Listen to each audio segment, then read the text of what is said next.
Bonjour à toutes et à tous et bienvenue pour cette nouvelle vidéo de... Alors aujourd'hui je vais vous parler de deux choses, mais deux choses totalement différentes, mais qui pourtant ont un lien par rapport à ce que l'on pourrait considérer comme de façon plus globale la censure. Alors la censure, il faut savoir une chose, elle a toujours existé, elle a toujours été, mais plus ou moins suivant les types de régimes, les types de sociétés, les types de médias qui étaient à notre disposition. Le fait est, c'est qu'aujourd'hui, si la censure est beaucoup plus accentuée, c'est tout simplement parce qu'aujourd'hui, nous avons accès beaucoup plus facilement à de l'information grâce et surtout à Internet. La preuve en est, c'est qu'aujourd'hui, la plupart des grands acteurs de l'Internet, que sont Facebook, Twitter, Instagram, Snapchat, et tous les autres, aujourd'hui sont confrontés à une situation extrêmement politisée, on va dire, qui fait que même si aujourd'hui ce sont des empires financiers, pour la plupart, ce qu'on appelle plus vulgairement les GAFA, eh bien, force est de constater que les GAFA, même si ils sont très riches, s'ils ont de la puissance, eh bien, doivent quand même rendre des comptes à d'autres personnes qui, eux, défendent des idées, défendent des idéologies, défendent des principes, défendent des valeurs. Le tout, évidemment, dans un contexte aujourd'hui extrêmement particulier, du fait d'une élection présidentielle aux États-Unis contre un président que tout le monde déteste, du fait d'une situation de pandémie dans laquelle aujourd'hui on se rend compte que finalement beaucoup de gens qui ont les yeux un peu ouverts se rendent compte qu'on est aussi en pleine guerre de conflits d'intérêts par rapport à l'hydroxychloroquine d'un côté et le remdesivir de l'autre, et que aussi se cache aussi derrière cette pandémie eh bien une crise économique, car soyons clairs, quand on voit aujourd'hui les marchés, cette crise économique elle est en train de nous exploser à la figure, même si pour l'instant la plupart des problèmes économiques sont mis sous le manteau, on va dire, du Covid, alors qu'en réalité, depuis septembre 2019, on sentait qu'il commençait à y avoir un certain nombre d'instabilités notoires sur les marchés qui commençait véritablement à inquiéter. Je ne vais pas revenir sur le principe, l'idée que potentiellement, si cette pandémie existe, c'est parce qu'elle a été provoquée justement pour couvrir une crise économique de grande échelle. Et ça, c'est voilà, c'est une des rumeurs, c'est une des histoires qu'on peut lire actuellement sur Internet. Je ne dis pas que c'est faux, je ne dis pas que c'est vrai. C'est voilà, je vous laisse vous-même vous faire votre propre opinion sur la question. Et donc, pour étayer mon propos sur cette évolution de la censure, je vais vous prendre deux exemples très flagrants. D'abord, le premier exemple, je vais prendre celui d'un personnage dont peut-être vous avez entendu parler, dont vous avez peut-être entendu le nom, que peut-être vous connaissez, ou peut-être que vous connaissez par ce qu'on en a raconté, sur ce qu'on en a dit, sur ce qu'on lui a étiqueté sur le dos. Je veux parler d'Alain Soral. Alors Alain Soral, pour ceux qui ne le connaissent pas, c'est un écrivain, c'est un polémiste, c'est un essayiste, comme on le dit, mais qui s'attaque souvent à des sujets de société, des sujets assez particuliers qui touchent à la fois le féminisme, le LGBT, et puis aussi pas mal, évidemment, tous les phénomènes de société liés aux relations interethniques et religieuses, et plus particulièrement en ce qui concerne les influences qu'un certain nombre de communautés peuvent avoir. Soyons clairs, disons-le carrément, ce qui lui a porté préjudice depuis maintenant de nombreuses années, c'est le fait qu'il montre très souvent du doigt les influences du lobby juif en France, ce qui le caractérise lui-même par ce qu'il appelle la communauté organisée. Cette communauté organisée qui est pourtant très minoritaire, mais qui est très bien installée évidemment dans les sphères d'influence associatives, etc. Donc la LICRA par exemple, et la LDJ sont des outils, on va dire, qui sont très clairement en actif et qu'il dénonce, et qui d'ailleurs, ça fait de nombreuses années avec lesquelles il est en guerre, hein, et quand je dis en guerre, ça va même au-delà des simples tweets, des simples petites invectives qu'ils se lancent les uns contre les autres. Ça a été même jusqu'à essayer de l'agresser lors d'une signature d'un de ses livres. il est vrai que Alain Soral, c'est un personnage qui est assez provocateur, c'est un frondeur. C'est un frondeur à tel point qu'il a souvent parfois mis le doigt sur des choses assez factuelles, comme aussi présenter des analyses qui lui sont propres et qui évidemment ont dérangé énormément de personnes. Et ce qui lui vaudra au fil du temps beaucoup de problèmes à la fois médiatiques, puisque même si dans les années 90 on a pu le voir dans des émissions telles que celle d'Ardisson ou celle de Fogiel, ou etc., de l'époque, il faut savoir qu'il est arrivé un moment, et d'ailleurs ça lui est tombé dessus à peu près la même époque, la même période où Dieudonné a fini par déraper lors de l'émission de Fogiel, d'où d'ailleurs souvent le lien est fait entre Soral et Dieudonné parce qu'ils s'attaquent plus ou moins au même sujet. À partir de là, évidemment, il s'est fait beaucoup d'ennemis parce que évidemment, dans la plupart des sujets qu'il aborde, je le dis bien, des sujets qui touchent à la fois tous les aspects sociétaux, que ce soit les LGBT, le féminisme, la politique, la géopolitique, les conflits interethniques, l'immigration, etc. Il faut savoir que Soral s'est toujours défendu d'une position de considérer qu'il y a en fait deux univers. Il y a l'univers des élites. Donc dans ces élites, il y a un ensemble d'acteurs dont ceux qu'il cible le plus souvent, qui sont ce qu'on appelle les sionistes. Alors, attention, soyons bien clairs, en France, il y a une énorme pression pour faire en sorte que l'antisionisme soit assimilé à une forme d'antisémitisme. Alors qu'en réalité, le sionisme, c'est une idéologie politique issue et qui défend les intérêts du peuple juif, alors que l'antisémitisme, c'est la haine du juif. Le juif en tant que tel, en tant que entité personnifiée d'une culture hébreu, et que ce soit par l'intermédiaire d'Israël ou que ce soit par l'intermédiaire de certains aspects communautaristes dans la société française, mais qui n'a aucune influence, on va dire, proprement dit, sur les lois de la République, sur les principes de la République. Mais le fait est, c'est que certaines organisations qui finalement ne représentent qu'elles-mêmes, c'est-à-dire qu'elles représentent une petite partie élitiste de la communauté juive française, ont réussi à s'octroyer un certain nombre de passe-droits, un certain nombre d'avantages dans la République au détriment des autres, et plus particulièrement évidemment au détriment des musulmans et de l'islam en général. Beaucoup de gens considèrent ou ont dit que Alain Soral est un fasciste. Je rappelle quand même que le fascisme, c'est vraiment aller à l'encontre à la fois des juifs mais aussi des musulmans. Or, Alain Soral n'est pas du tout contre les musulmans.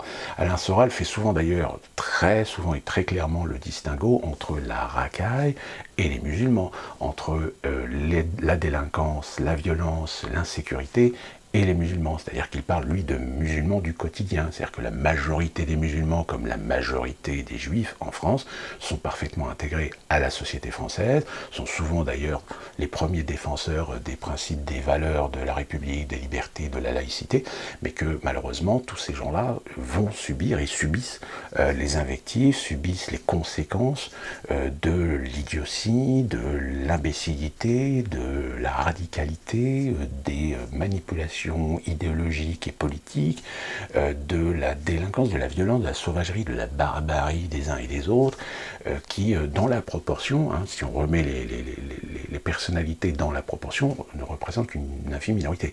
Mais leurs actions ont un tel impact que, évidemment, cet impact fait que, malheureusement, aujourd'hui, nous sommes confrontés, en effet, à un racisme qui est en train d'émerger. Alors, à tort ou à raison, malheureusement, je ne dis pas qu'il y a raison de racisme, mais il y a aussi un aspect sociologique qui fait que le racisme, proprement dit, n'est pas le véritable racisme. Le racisme, je rappelle, c'est bien la détestation de l'autre qui est différent, que ce soit sa couleur de peau, que ce soit son origine, etc. Or, le racisme est tellement galvaudé aujourd'hui, c'est-à-dire qu'on met un peu tout et n'importe quoi dans le racisme, c'est plutôt des différents culturels, les différents ethniques. Sauf que le problème, c'est comme aujourd'hui en France, pour le politiquement correct, on a éliminé l'aspect de la race, l'aspect de l'ethnicité, l'aspect de la religion, pour intégrer en fait tout le monde dans un même environnement, dans une même idéologie dans laquelle malheureusement évidemment ça ne peut pas fonctionner, puisque aujourd'hui il est très clair que chez les musulmans ils sont confrontés à la montée d'un islam radical, d'un islam politique. Mais bon, je ne vais pas faire l'étalage encore une fois de plus de l'islam en France, mais c'est ce que faisait et c'est ce que fait régulièrement Alain Soral. Alors évidemment ça dérange parce que Alain Soral expose son analyse de la situation dans la société française, de tout ce communautarisme, pas seulement musulman maghrébin, mais aussi musulman turc, qui est la communauté turque aujourd'hui est très importante en France, hein, parce qu'on oublie souvent de le préciser. Et de ce fait qu'en France, on a récolté. Alors, pareil, il est assez critique sur l'immigration, c'est-à-dire que l'immigration, à un moment donné, on n'a pas su gérer les choses, c'est-à-dire qu'on a laissé venir un tas d'individus pour des bonnes raisons, pour des mauvaises raisons, etc. Sauf qu'aujourd'hui, aujourd'hui, on paye le prix de cette immigration. Enfin, voilà, je ne vais pas redévelopper la chose, etc. Mais Alain Soral a fait ses développements avec évidemment ce petit problème, c'est que, et c'est pour ça que moi personnellement, ça m'est arrivé souvent de regarder ses vidéos, j'ai même commencé à lire un de ses livres qui est Comprendre l'Empire, où là il a une vision géopolitique. Alors c'est un livre qu'il a écrit en 2010, hein, et quand on lit ce livre-là, je peux vous dire qu'aujourd'hui, quand on voit ce qui se passe, on peut dire qu'il n'était pas à côté de la plaque, hein. Il était bien il avait bien ciblé les choses, etc. Mais à une échelle très, très évoluée, très haute, on va dire, dans les sphères des pouvoirs, dans les sphères de décision, etc. Sauf qu'en effet, le problème d'Alain Soral, il y a deux problèmes fondamentaux chez Alain Soral. C'est un, comme je l'ai dit, c'est un fondeur, c'est-à-dire quelqu'un qui, des fois, dit les choses parfois crûment, dit des choses parfois de façon brutale, de façon agressive, et fait souvent une fixation sur son antisionisme. C'est-à-dire que beaucoup d'aspects des problèmes de société ont pour lui souvent parfois un lien de cause à effet à cause de la domination sioniste. Donc évidemment, alors je dis bien, hein, attention, à tort ou à raison, je ne justifie pas, ni ne donne pas raison à Alain Soral sur beaucoup de thèmes. Je dis simplement, c'est que en tant que polémiste, en tant qu'auteur, en tant qu'essayiste, il donc expose, il fait ses analyses, il l'argumente, et d'ailleurs c'est pour cette raison que très souvent, et de façon très tôt, certains ont essayé d'essayer de contrecarrer Alain Soral dans ses idées, dans sa façon d'analyser les choses, etc. Sauf que malheureusement personne n'y arrivait, parce que Alain Soral est quand même relativement cultivé, c'est-à-dire qu'il a des références littéraires, des références sociologiques, des références historiques, même si, encore une fois de plus, c'est un écrivain, c'est un essayiste, c'est pas un historien. Il y a beaucoup de gens d'ailleurs qui l'assimilent un petit peu à Éric Zemmour, sauf que la différence entre les deux, c'est que Alain Soral, c'est un loup, alors que Éric Zemmour est une fouine. Je veux dire, les objectifs ne sont pas les mêmes, hein. Je dirais qu'Alain Soral s'est mis à dos, en effet, tout le sionisme français contre lui, alors qu'Éric Zemmour, s'il fait semblant ou s'il paraît ne pas partager, ne pas avoir d'accointance avec les mouvements sionistes, on sent bien quand même qu'il rendait compte, puisqu'il a quand même fait certaines conférences invitées par certaines synagogues de réputation plus ou moins affiliée à des politiques sionistes.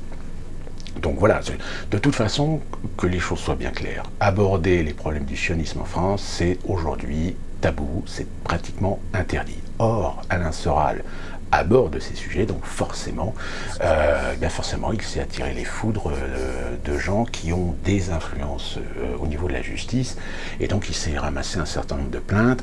La dernière plainte, donc, à laquelle il a été condamné il y a, je crois, au mois d'avril, à 1 an de prison ferme, parce qu'il avait déjà des condamnations, et vous savez que quand vous êtes un récidiviste, on va dire, au bout d'un moment, la justice est obligée d'être un peu plus sévère. Donc, pour certains propos, alors certains propos, c'est pareil, les propos, tout dépend comment on tourne les choses dans le contexte, comment on les détourne, comment ceux qui portent plainte essaient de convaincre la justice qu'il a dit ça, alors qu'en fait il l'a dit, mais dans une phrase bien définie, dans un contexte bien défini, etc. Enfin, vous voyez, c'est un jeu judiciaire, hein, et c'est pour ça d'ailleurs qu'il y a certains procès qu'il a gagnés, parce que justement les plaignants s'étaient amusés un petit peu à détricoter ses propos et à le remettre dans un contexte pour pouvoir l'accuser d'antisémitisme et de racisme, de fascisme, d'extrême droite, etc.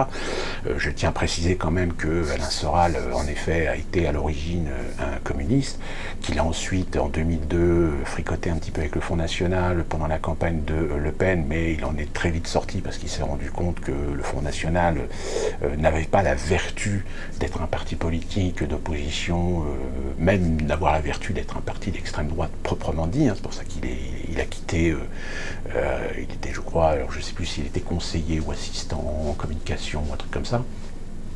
Donc voilà, il a un parcours assez où il a touché à la fois des idéologies différentes. C'est d'ailleurs ce qui arrive souvent à des gens qui, à un moment donné, finissent par commencer à se servir un petit peu de leur cerveau, un petit peu comme Michel Onfray, par exemple. Donc, voilà, c'est un personnage qui a été condamné à un an de prison, sauf que lors de cette condamnation a eu lieu dans un processus très clairement à charge contre lui. C'est-à-dire que très clairement, à la fois le jury, à la fois le tribunal étaient très clairement briefés pour en terminer avec lui, pour le mettre en prison.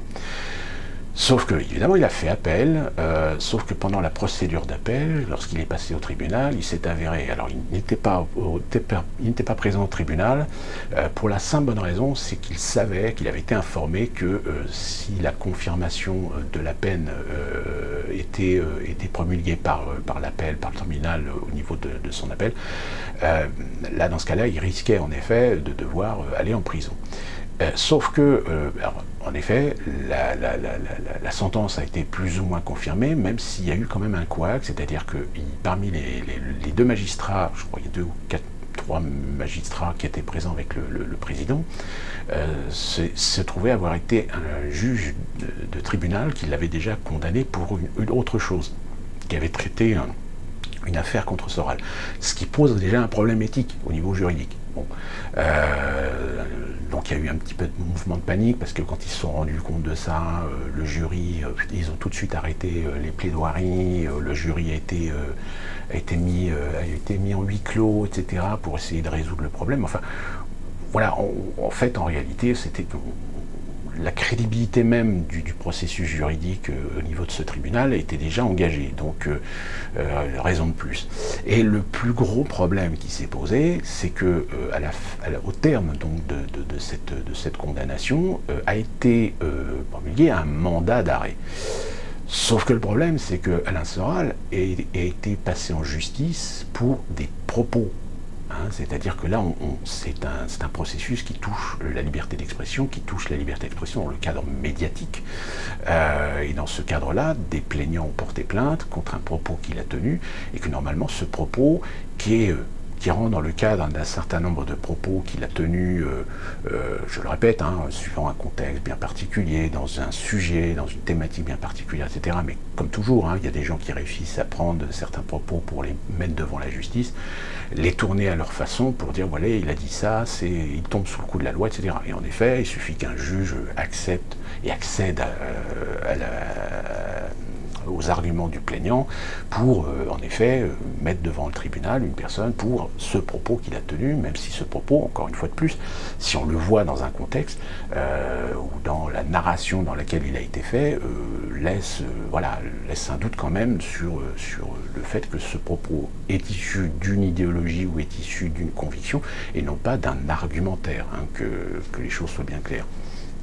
Donc de ce fait, ce qui s'est passé, c'est que le mandat d'arrêt, c'est une sorte de mandat de dépôt, je crois, c'est mandat de dépôt le terme exact, sauf que le problème, c'est que le mandat qui a été fait, en fait, ne peut être fait au terme d'une décision de tribunal que dans le cadre de plaintes qui touchent le droit commun.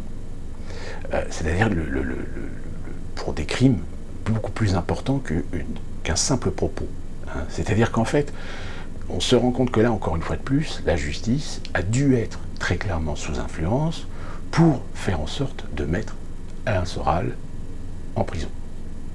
Et donc, du fait de ce défaut, c'est-à-dire l'usage, l'établissement d'un document qui logiquement n'a pas lieu d'être dans ce cadre de procédure concernant la plainte contre Alain Soral pour un propos, je le rappelle, pour un propos, eh bien ça a rajouté en fait un dysfonctionnement dans le système judiciaire. Si la condamnation a été donnée, normalement, Alain Soral devait aller en prison, mais il se trouve qu'Alain Soral n'étant pas présent au tribunal, ils n'ont pas pu lui mettre le grappin dessus. Donc Alain Soral était un petit peu dans la nature. Et qu'est-ce qui s'est passé? Il y a quelques jours, eh bien, on a appris qu'Alain Soral a été arrêté. Il a été arrêté dans la rue. Ça veut dire qu'il y avait déjà donc des agents de police, je crois qu'il y avait 4 personnes en civil, qui l'ont arrêté dans la rue. Donc ça veut dire qu'il était suivi. Et d'ailleurs, là, ça confirme bien ce qu'il disait lui-même, c'est-à-dire qu'il était surveillé par les services de renseignement français. Et donc, il a été arrêté, il a été interpellé et il est actuellement en prison. Il est en prison, pourquoi? Et non pas pour faire la condamnation qu'il a subie. En réalité, il a été mis en prison en préventive pour répondre d'une plainte qui correspond, alors la plainte c'est, pour ne pas me tromper, ou peut-être je vais me tromper, mais le terme exact c'est atteinte à la sûreté de l'État. Alain Soral est aujourd'hui en prison sous le coup d'une enquête pour répondre si il est dangereux pour la sûreté de l'État. Alors en effet, est-il véritablement une menace pour la sûreté de l'État?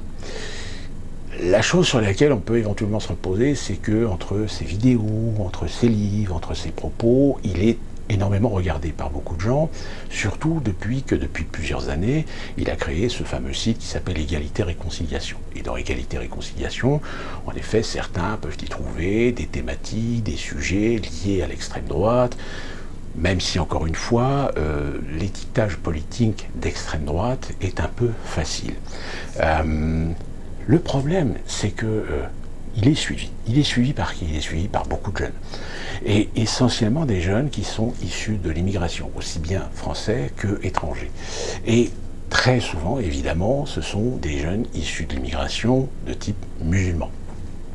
Et évidemment, on connaît parfois l'animosité qu'il y a entre certains musulmans contre les juifs. Et le problème, et c'est peut-être d'ailleurs la raison pour laquelle on essaye un petit peu de le mettre à l'ombre, de le mettre un petit peu à l'écart, c'est que dans le contexte actuel, dans la situation actuelle dans laquelle nous sommes, laisser Alain Soral continuer peut-être à alimenter les arguments au niveau d'un certain public musulman et finalement peut-être engendrer en effet un antisémitisme, mais encore une fois de plus, Alain Soral se défend d'attaquer les juifs d'une manière globale, mais uniquement le sionisme. Mais comme le sionisme, c'est quelque chose d'assez abstrait dans l'esprit de beaucoup de gens, en effet, malheureusement, il y a peut-être beaucoup de gens qui considèrent que tous les juifs sont des sionistes. Alors qu'en réalité, non. Le sionisme, c'est vraiment que des gens, c'est vraiment une infime partie de la population juive en France.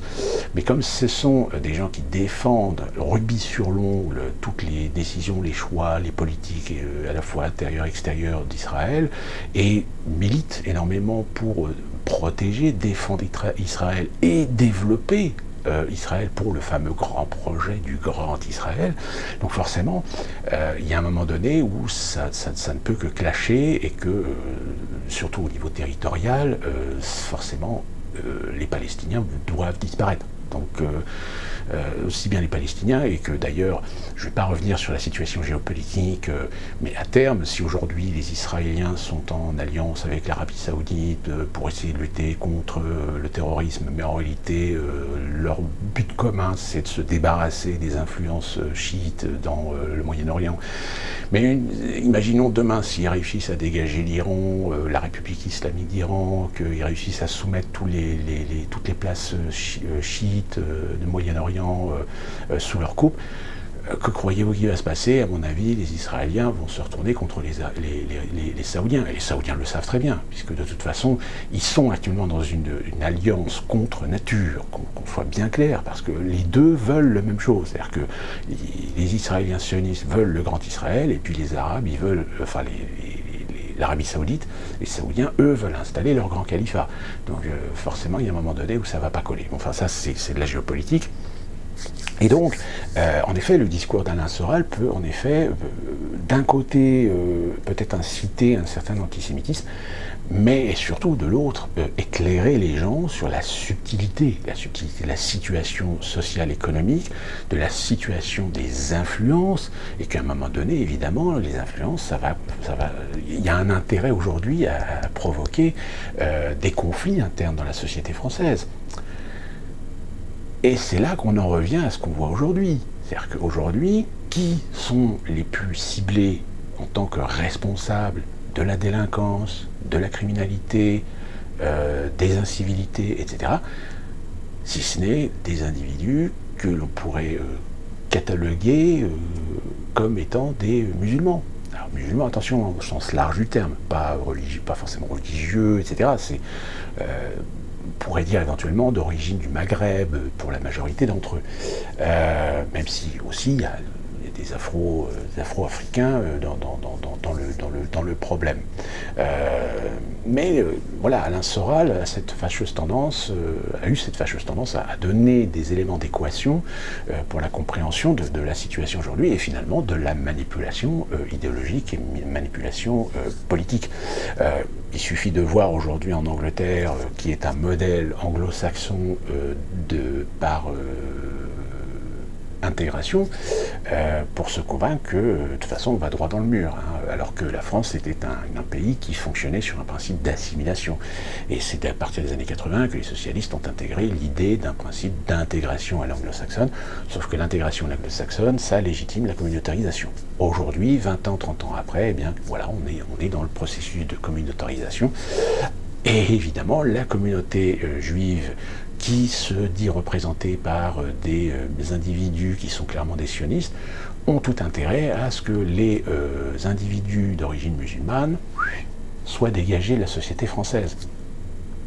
Voilà, qu'on soit bien clair, qu'on dise les mots. Donc forcément, eh ben, Alain Soral, c'est la personne qu'il faut éliminer, qu'il faut mettre à l'écart, et donc qu'il faut censurer. Mais comme la censure ne suffit pas, c'est-à-dire qu'il y a à peu près quelques semaines de cela, tous les comptes qu'il avait sur Facebook, les comptes qu'il avait sur YouTube, même je crois son compte sur VK, qui est le site... le site russe, c'est-à-dire qu'il avait son compte, mais le compte était bloqué au niveau de l'accès pour les internautes français.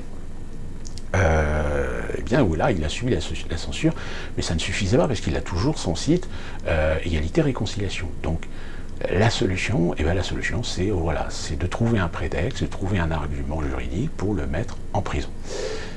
Je suis certainement convaincu que si aujourd'hui il est en prison, c'est pas par hasard. Je pense qu'il y a eu certainement des influences bien au-delà de la communauté juive, bien au-delà de cette communauté organisée, comme il l'appelle.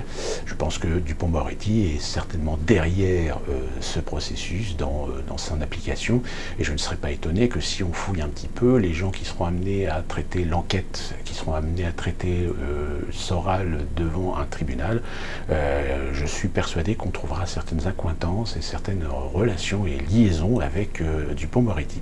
Donc affaire à suivre. Le problème, c'est que si les censeurs croient qu'en mettant Alain Soral en prison, ça résoudra le problème, je pense que non. Au contraire, ça va d'un côté, pour ceux qui le suivent, ceux qui l'écoutent, eh ben, ça va renforcer l'idée que finalement aujourd'hui Alain Soral n'est pas mis à l'ombre pour des propos antisémites parce qu'il est fasciste ou d'extrême droite, c'est parce que c'est un dissident avec ses idées, et que on a décidé de le mettre en prison, de le mettre à l'ombre, de lui couper le sifflet, on va dire, de pouvoir s'exprimer, et donc par conséquent aujourd'hui Alain Soral est en train de devenir un prisonnier politique, purement et simplement. Alors je ne vous dis pas qu'en France, si jamais Alain Soral devient un prisonnier politique, Là, voilà, je rappelle, le mec, il a tué personne. Il n'a jamais fait d'incitation à la haine, il n'a jamais incité les gens à prendre les armes contre les juifs, contre les arabes, ou trucs comme ça. Il n'a fait que faire des analyses à sa façon, avec des discours, avec des mots parfois assez crus, assez brutaux, mais évidemment inacceptables pour la pensée unique, inacceptables pour le consensuel, inacceptable pour l'idéologie dominante de la pensée unique. Donc voilà le résultat, aujourd'hui, il est en prison. Alors, affaire à suivre. Donc cette affaire donc, de Alain Soral, je le répète, hein, qui à mon avis est une énorme erreur stratégique, même si à la limite c'est un négationniste. Apparemment, on veut lui mettre aussi sur le dos le négationnisme. J'ai lu d'ailleurs un article du Figaro ou du Point, je crois, où ils disent carrément qu'il remettait en question l'existence de la Shoah. Il n'a jamais dit ça, il n'a jamais remis en question l'existence de la Shoah. Il a juste remis dans un certain contexte un certain nombre d'éléments historiques de la Shoah, mais comme c'est des éléments historiques qu'il ne faut pas parler, dont il ne faut pas exposer aux oreilles et aux yeux du peuple, pour conserver la sacralité, on va dire, de la Shoah, donc voilà, on lui a mis l'étiquette de négationniste. Enfin, c'est très clairement, voilà, je pense que c'est l'exemple même. Je le rappelle, j'insiste bien, on peut être d'accord ou pas d'accord avec les propos d'Alain Soral. Est-ce que ça justifie aujourd'hui de le mettre en prison? Si pour vous, peut-être, c'est justifié de le mettre en prison, dans ce cas-là, réfléchissez 2 minutes à ce qu'on appelle la liberté d'expression, la liberté d'opinion, hein, et que si jamais Alain Soral dépasse les bornes, ce qu'il a fait par le passé, et il y a eu des plaintes déposées, il a été condamné. Point. Alors après, on me dit oui, mais parce qu'il fait de la récidive. Oui, il a fait de la récidive, mais donc parce que tu as fait de la récidive de dire des choses qui ne plaisent pas à des gens, tu finis en tôle. Excuse-moi, c'est de la répression idéologique. Hein, on est bien d'accord. Donc réfléchissons bien sur la valeur de la répression idéologique quand des gens disent des choses qui ne plaisent pas, pour qu'à final on les mette en tôle parce qu'ils font de la récidive.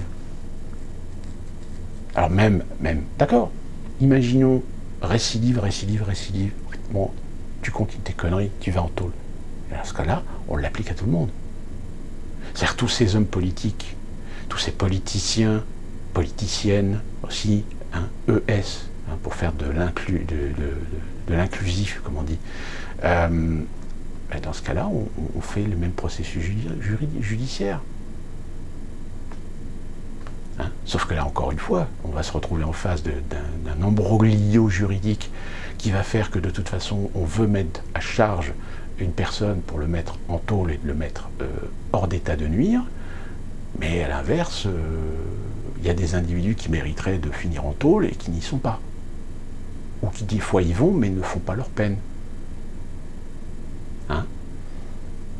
Quand on voit aujourd'hui que le système judiciaire français met 9 mois de prison ferme à un type qui a foutu 3 patates sur le bouclier d'un CRS pendant une manifestation de Gilets jaunes, et que par contre vous avez des hommes politiques qui détournent des millions d'euros, mais qui réussissent à s'en sortir avec des processus juridiques, des procédures d'enquête, des contre-expertises, des contre-expertises, etc. Et on fait durer le truc pendant des années.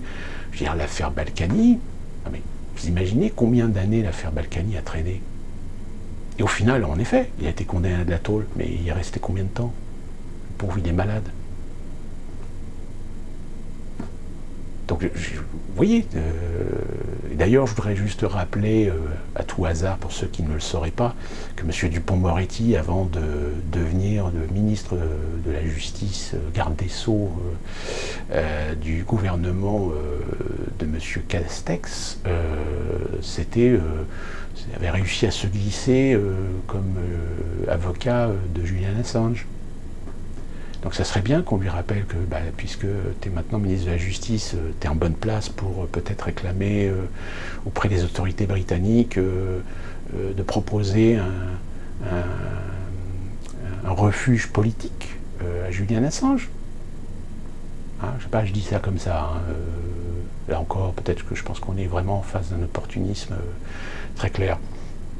Donc voilà ce premier exemple de ce que la censure aujourd'hui amène, c'est-à-dire qu'on en est bien réduit à un point de mettre en prison des gens parce qu'ils disent des choses qui ne conviennent pas et qui ne plaisent pas. Et parce que ce sont des gens qui n'appartiennent pas à certains milieux, hein, qui sont comme Zemmour. Hein. Zemmour est pareil. Zemmour, s'il n'était pas juif lui-même, peut-être qu'il serait déjà en tôle. Question, hein, je dis rien, mais qu'on soit bien clair. Hein, attention, hein, je ne fais pas de l'antisémitisme, non, je pose simplement des faits, hein, dans le débat, des faits dans la capacité de polémiquer, de faire de l'analyse, de faire de la compréhension des choses, de proposer des arguments, de proposer du factuel pour que les gens puissent se faire leur propre opinion. Hein, c'est ça la liberté. Hein, là aujourd'hui on est dans l'imposition, on impose des idées. Si vous avez une idée contraire, si vous allez contre courant ou en sens inverse du vent idéologique, voilà ce qui risque de vous arriver. Vous allez être mis en tôle, vous allez subir les foudres. Hein, comme aujourd'hui aux États-Unis, il y a beaucoup de gens d'Américains qui sont républicains modérés ou conservateurs. Aujourd'hui, quand on voit la violence et la brutalité qui s'expriment, parfois physique, de cette haine contre Trump, aujourd'hui il y a des Américains qui n'osent même plus s'exprimer. Donc à partir du moment où vous ne pouvez plus vous exprimer dans vos idées parce que vous avez peur de vous prendre toute la foudre de certains fanatiques progressistes, hein, vous avez des Américains aujourd'hui qui sont en train de se faire virer parce qu'ils osent soutenir Donald Trump. Vous imaginez, vous êtes viré parce que vous soutenez Donald Trump. On en est là aussi aux États-Unis. Et en France, ça va arriver.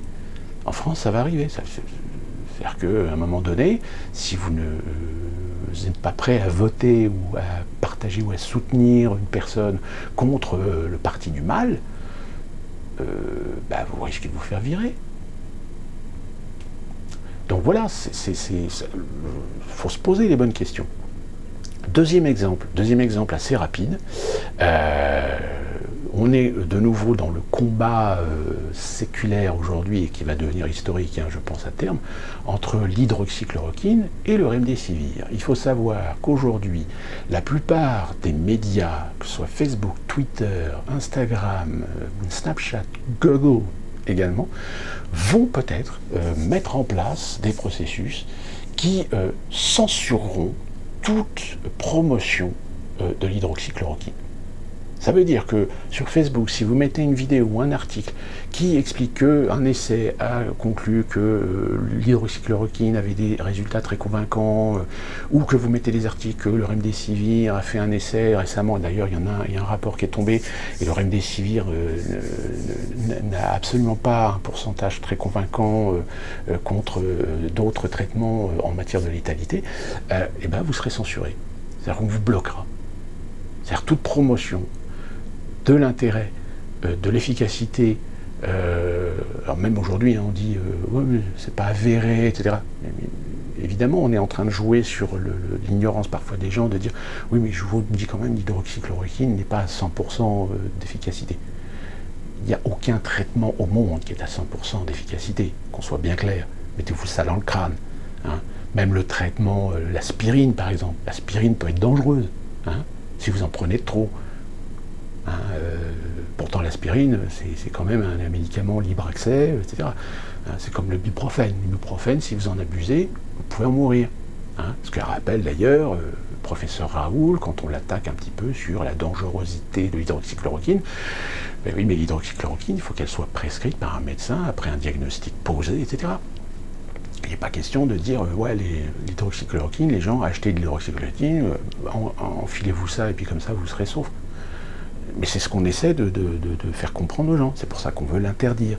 Et c'est pour ça d'ailleurs qu'on veut interdire aussi que des gens sur les réseaux sociaux parlent de l'hydroxychloroquine. Hein, donc là, ils sont en train de réfléchir à ça. Hein. C'est pas pour l'instant actif, mais ils sont en train de réfléchir à ça. Même si la censure, elle est déjà active.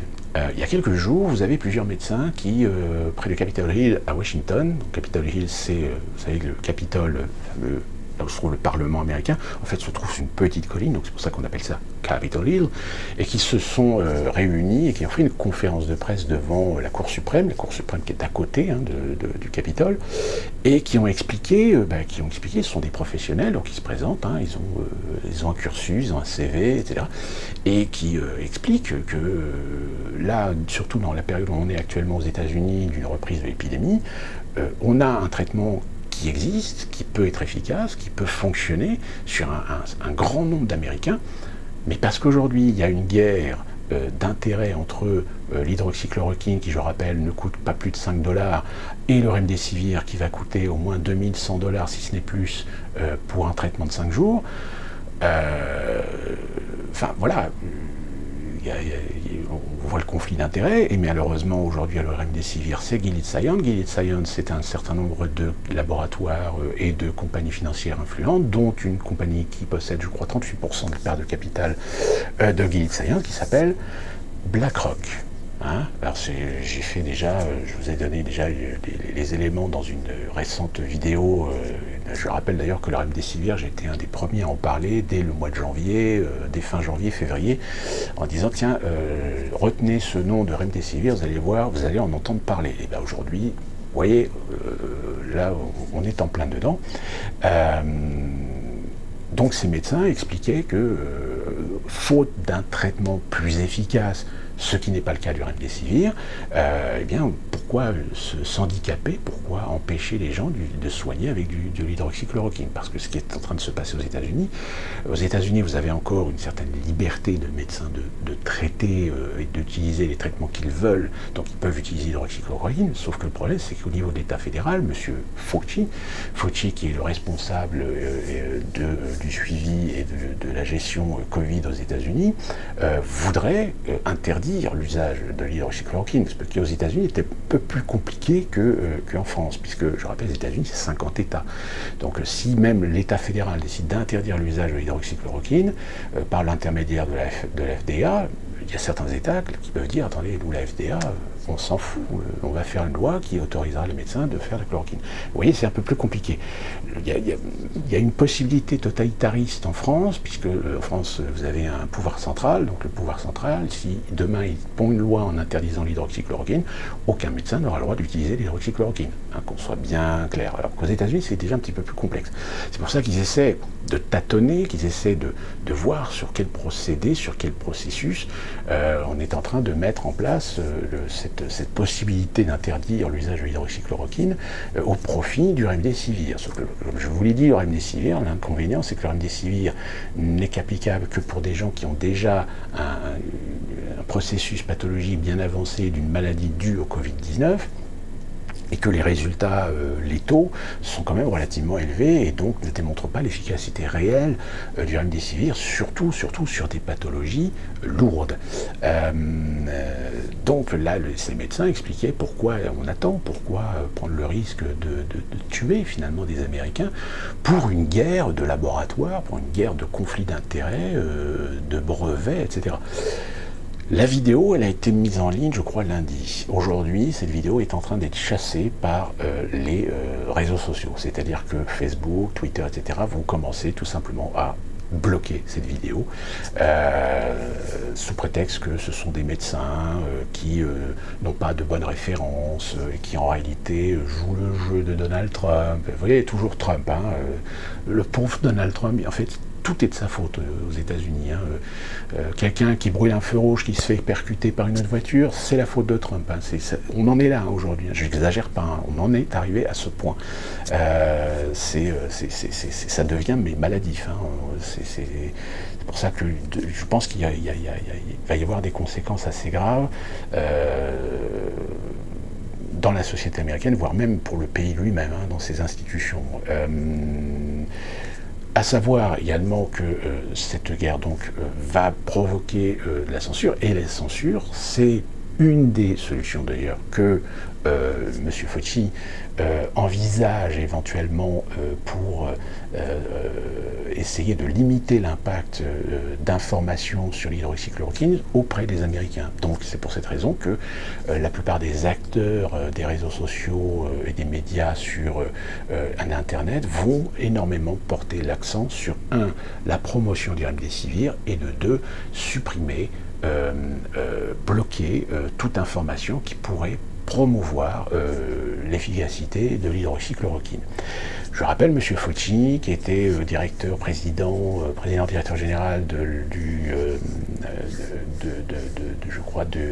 d'une administration de recherche de santé des allergies ou trucs comme ça, et qui était financé, qui avait des financements de M. Bill Gates, tout du moins de la fondation Melinda et Bill Gates.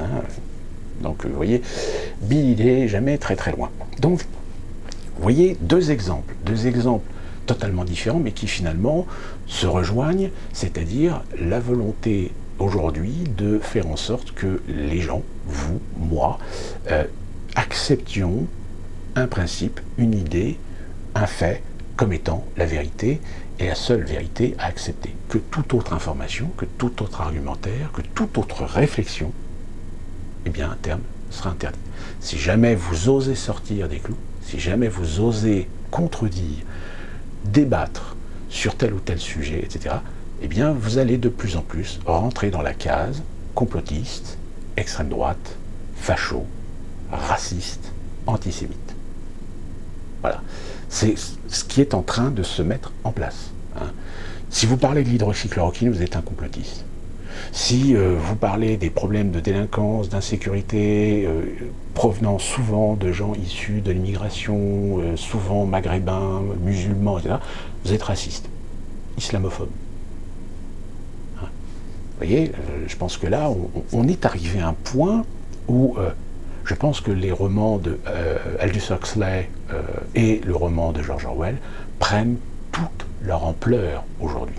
Même si ça fait depuis 30 ou 40 ans qu'on connaissait les auteurs, qu'on avait plus ou moins des doutes, mais ça restait encore quelque chose d'assez utopique et d'assez irréel dans l'application. Or aujourd'hui, l'application, elle est là. Elle commence à s'installer. Ce sont les piliers qui sont en train de s'installer. Et petit à petit, si les peuples ne réagissent pas, si on ne met pas en face de leurs responsabilités les politiciens, les institutions, je dis bien les institutions de nos propres démocraties, et bien il y a un moment donné où ils vont continuer à construire leur totalitarisme idéologique, toujours sous couvert évidemment de démocratie, parce que évidemment sur les réseaux sociaux vous avez beaucoup de gens qui disent oui mais non, vous êtes un complotiste, on a encore la liberté, les droits de l'homme, etc. Oui, sauf que le problème, c'est que si on prend les choses dans le détail, si on commence à développer un raisonnement concernant la liberté d'expression, les droits de l'homme, l'existence d'organismes tels que l'ONU, l'OTAN, le tribunal pénal de La Haye, etc., on se rend compte que tous ces organismes-là, de toute façon, aujourd'hui, sont corrompus. Ils sont infiltrés et ils sont même des fois aux ordres. Qu'on soit bien clair. Je précise simplement, c'est que par exemple le président de l'OMS aujourd'hui, je ne me souviens plus de son nom, mais si on remonte dans sa carrière, on va se rendre compte que il a quand même, il traîne quand même un certain nombre de casseroles assez pas négligeables, on va dire. Qu'on se pose la question comment le mec il a réussi à arriver à cette position. Mais bon, ceci dit, aujourd'hui, vous avez bien l'Arabie Saoudite qui a pris la direction de l'administration des droits de l'homme au niveau de l'ONU. Je voulais que je vous dise, c'est comme si demain on donnait à Landru le ministère de la Défense des femmes. Voilà, on en est là aujourd'hui.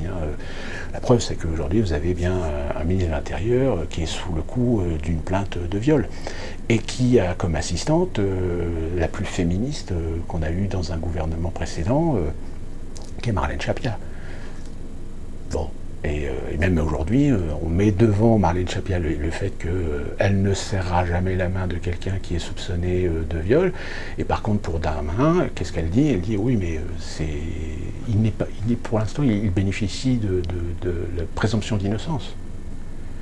Ben alors dans ce cas-là, Macron, si tu légitimes la présomption d'innocence auprès de ton ministre de l'Intérieur, eh ben, légitime-le aussi auprès de Polanski. Puisque jusqu'à preuve du contraire, s'il y a plainte, il n'y a toujours pas de procès, puisque les procès sont engagés aux États-Unis, mais comme il n'est pas présent, donc pour l'instant, Polanski a le bénéfice du doute. Donc à partir du moment où une personne a le bénéfice du doute, dans ce cas-là, on ne l'accuse pas. Mais vous voyez, on est dans un délire complètement ubuesque aujourd'hui. On est dans une situation où vraiment ces gens-là nous prennent vraiment pour des cons. Hein, c'est-à-dire que c'est comme je disais, c'est des gens qui aujourd'hui appliquent un plan, mais on les a conditionnés avant. C'est-à-dire que ces gens-là se sont fait laver du cerveau, ou j'en sais rien, conditionnés à être l'élite, et donc par conséquent convaincus d'être l'élite. Ils se croient dans cette position de nous dire ce qu'ils veulent et que nous devons boire leurs paroles comme foi de vérité. Alors que non, tu dois être crédible, tu dois être à l'image de ce que tu es censé représenter et censé assumer dans tes responsabilités. Tu ne peux pas dire blanc un jour et gris le lendemain. Hein, tu ne peux pas dire j'irai jamais dans un gouvernement et puis finalement accepter un ministère parce que voilà. Hein, Bachelot c'est pareil, même si on peut lui donner le bénéfice du doute qu'un jour elle a dit dans une interview qu'elle n'accepterait pas de revenir en politique, ce qui est vrai, elle ne revient pas en politique puisqu'elle est appelée à devenir ministre. Donc quand tu es ministre, tu n'es pas forcément politicien. Donc tu es appelé aux affaires, ça n'a rien à voir avec une carrière politique. Donc quand elle dit qu'elle ne refera pas de politique, en effet, elle ne refait pas de politique. Mais elle est appelée, elle a accepté d'être appelée aux affaires dans un gouvernement en tant que ministre de la Culture. Et dans une autre interview d'ailleurs, elle avait dit que si elle refuserait de participer à un gouvernement, à l'exception du fait que si on lui donnait le ministère de la Culture. Ce qui est le cas. Mais bon, je ne vais pas jouer sur les mots, quand on affirme qu'on ne veut pas revenir en politique, etc. Donc, ça veut dire qu'on s'éloigne donc de ces sphères politiciennes, donc ça veut dire qu'on n'accepte pas de participer à un gouvernement qui est constitué de gens qui sont quand même des politiciens, qui travaillent dans le cadre d'une idéologie politique, au sein d'un parti politique, qui est le parti politique du président, le parti présidentiel. Hein, donc voilà, en effet, c'est jouer sur les mots. Hein. Moretti, je passe dessus, parce que de toute façon, voilà, ce sont ces gens-là qui, en fait, sont là. C'est-à-dire que nous, on est ici, mais eux, ils sont là. Et comme ils se considèrent, s'ils sont là, c'est qu'ils ont la légitimité de l'être, et donc ils prennent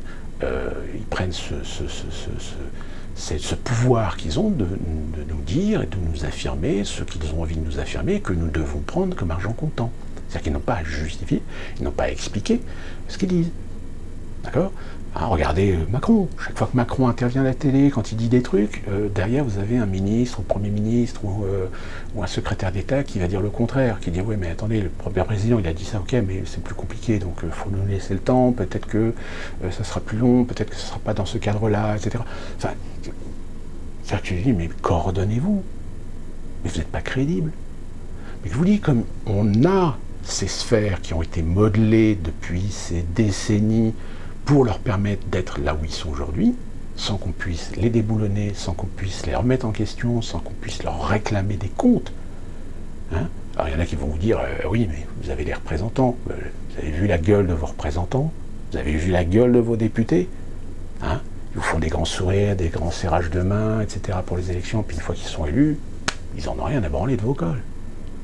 Il faut savoir qu'aux États-Unis, moi je peux même en tant qu'étranger aller voir mon représentant. Je peux prendre rendez-vous avec lui, je peux discuter avec lui. Bon, à la mesure où il est présent, il est disponible.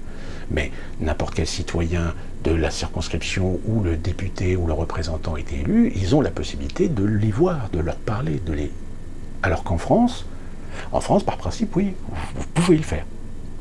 Mais en général, vous ne les voyez jamais. Vous voyez les assistants. Vous voyez les assistants, ou le sous-assistant, ou le second assistant, etc. Mais vous ne les voyez pratiquement jamais. Ou alors à moins que vous ayez une importance. À moins que vous soyez président d'une association qui lui porte un intérêt politique. Hein, si vous êtes une association de lutte contre le racisme, par exemple, là vous avez de fortes chances de le voir, votre représentant. Alors là, c'est clair. Par contre, si vous êtes un président d'une association de défense des égalités contre la violence, sous-entendu de traiter au même titre n'importe qui, qu'il soit arabe, noir, blanc ou jaune ou asiatique, etc., là, il y a moins de chances que vous puissiez avoir accès à ces gens-là. Voilà. Je pense que j'ai fait le tour avec ces deux exemples. Donc la censure à surveiller parce qu'elle va évoluer. Elle va évoluer parfois même dans des domaines complètement abstraits. Moi j'ai été par exemple récemment, plusieurs semaines de cela d'ailleurs, j'ai été bloqué, enfin pas bloqué, mais une de mes publications sur Facebook a été censurée, alors qu'en réalité c'était une vidéo qui n'avait rien à voir avec le site en question, mais parce que c'était relié par le site, par sa page YouTube, etc. Et vu que Facebook, je le rappelle, hein, pour les francophones, c'est le décodeur du monde et le décodex de Radio-Canada qui servent de référence pour Facebook, pour les aider à lutter contre les fake news.